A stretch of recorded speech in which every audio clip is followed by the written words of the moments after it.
தமிழ்ல வந்து R E இருக்குல்ல, அவங்க வந்து உச்சரிக்கும் போது நீன்னு உச்சரிக்க மாட்டாங்க. ஆர் எல்லாமே அவங்க உச்சரிக்கிறது வந்து நீ அப்படிதான் உச்சரிப்பாங்க.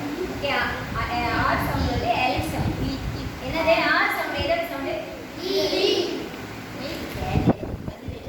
L sound. அதே மாதிரி எஃப்னு ஒன்று அவங்களுக்கு கிடையாது. தமிழ்ல நீங்க எஃப்க்கு என்ன எழுதுவீங்க?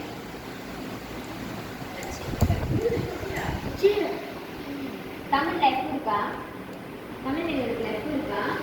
அது போல நீங்க என்ன எழுதுவீங்க? உன் பேர் என்ன எழுதுவீங்க? என்ன எழுதுவீங்க? கடைசி உன் பேர்ல என்ன எழுதுவீங்க?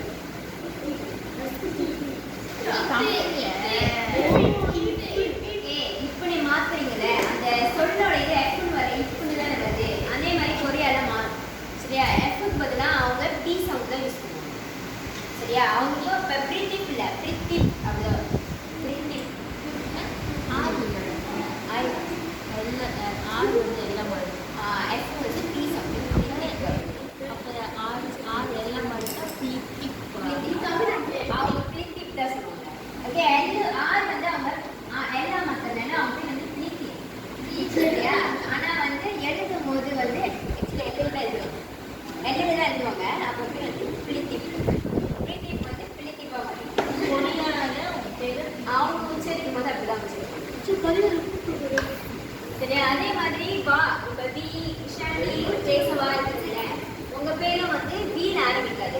நீங்க வீட்டுக்கு அந்த தமிழ் நேட் ஆரம்பிக்கலாம். கொரியன் என்ன? ஓகே, அதுல